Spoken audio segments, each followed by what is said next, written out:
2024 সালের অগাস্ট মাসের প্রলয়ঙ্কারী বন্যার তোড়ে ভেসে যায় বাংলাদেশের উপকূলের এক গুরুত্বপূর্ণ রক্ষা কবচ Musapur closure regulator.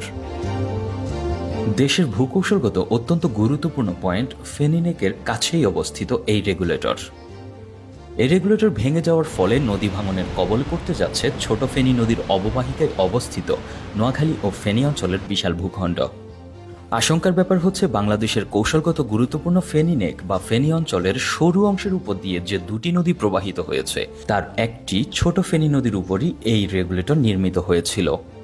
Closure regulator ও রেগুলেটরের বাঁধ দিয়ে এই অঞ্চলের নদী ভাঙন রোধ করা হয়েছিল, কিন্তু ভারত থেকে নেমে আসা প্রবল বন্যার পানির তোড়ে গত 2024 সালের 26 আগস্ট তারিখে এই রেগুলেটর ভেঙে পড়ায় ফেনী নেক ও তৎসংলগ্ন নোয়াখালীর কোম্পানিগঞ্জ অংশ ভাঙনের কবলে পড়েছে। মুছাপুরটা ভাঙ্গি যাবার পরে হাজার হাজার মানুষ বিলীন গেছে, চলে গেছে। এখন মুছাপুর যদি বর্ষার আগে যদি ন করে আরো বিলীন হয়ে যাবে। বিশ্লেষকরা মনে করছেন ফেনী নোয়াখালী উপকূলে অবস্থিত এই কৌশলগত গুরুত্বপূর্ণ স্থাপনা মুছাপুর ক্লোজার পানির তোড়ে ভেসে যাওয়ার ফলে হুমকির মুখে পড়েছে বাংলাদেশের উপকূলের গুরুত্বপূর্ণ ভৌগোলিক নিরাপত্তা। ফেনী নদী এবং ছোট ফেনী নদী বাংলাদেশে প্রবেশ করে ফেনী ও নোয়াখালীর মধ্য দিয়ে প্রবাহিত হয়েছে। গত আগস্টের বন্যার পানি ভারত থেকে নেমে এসে মূলত এই নদীগুলো দিয়েই বাংলাদেশের বিস্তৃত অঞ্চল ভাসিয়ে ফেনী ও ছোট ফেনী নদীর বেসিন হয়ে সন্দ্বীপ চ্যানেলে পড়েছিল। যাত্রাপথে বন্যার পানি ভেঙে নিয়ে যায় মুছাপুর ক্লোজার। এই নদীর বেসিনে অবস্থিত বাংলাদেশের ভূকৌশলগত অত্যন্ত গুরুত্বপূর্ণ এক অঞ্চল, যাকে ভূরাজনৈতিক বিশ্লেষকরা ভারতের চিকেন নেকের সাথে তুলনা করে থাকেন।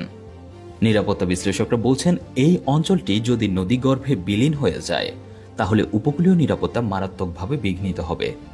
অনুসন্ধানে দেখা গিয়েছে 2006 সালে এই ক্লোজার ও নদী শাসন প্রকল্প শুরুর পর থেকে এই অঞ্চলের নদী ভাঙন বন্ধ হয়েছিল অনেকটাই। আমরা স্ক্রিনে স্যাটেলাইট টাইম ল্যাপসের মাধ্যমে ক্লোজার নির্মাণের আগে নদী ভাঙনের এক চিত্র দেখতে পাচ্ছি।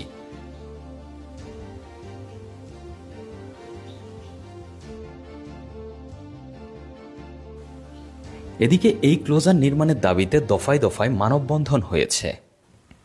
গত কয়েক মাসে মুছাপুর ক্লোজারের আশেপাশে উপকূলীয় সবুজ বেষ্টনী সম্পূর্ণ বিলীন হয়ে গিয়েছে। বর্ষার সামনে থাকায় এই এলাকার হাজার হাজার মানুষ এখন আতঙ্কে দিন কাটাচ্ছেন। যখন ছিল তখন এই অত্র অঞ্চলের লোকজনের জমি জামা বসত বাড়ির সবকিছু নিরাপত্তা ছিল। যেভাবে নষ্ট হচ্ছে এতে করে আগামী 1 বছরের মধ্যে সম্ভবত মুছাপুরটা বিলীন হয়ে যাবে। সংশ্লিষ্ট সূত্রগুলোর মতে ইতোমধ্যে এখানে নতুন ক্লোজার নির্মাণের জন্য সমীক্ষা সম্পন্ন হয়েছে, তবে এখনও কার্যকর কোনো পদক্ষেপ নেওয়া হয়নি। এখানে একসময় ছিল সবুজ নারিকেলের বাগান, ছিল প্রাকৃতিক সৌন্দর্যে ঘেরা পর্যটন কেন্দ্র।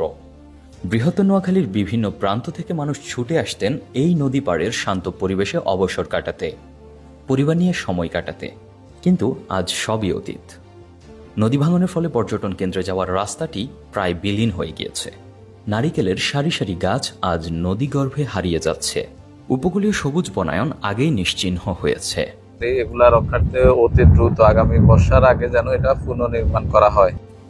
বাংলাদেশের ভূরাজনৈতিক ও উপকূলীয় নিরাপত্তার প্রশ্নে মুছাপুর ক্লোজার পুনর্নির্মাণ এখন সময়ের দাবি বলে মনে করছেন বিশ্লেষকরা।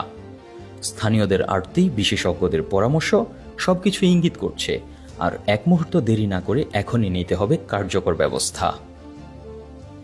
Desk report, 21 television.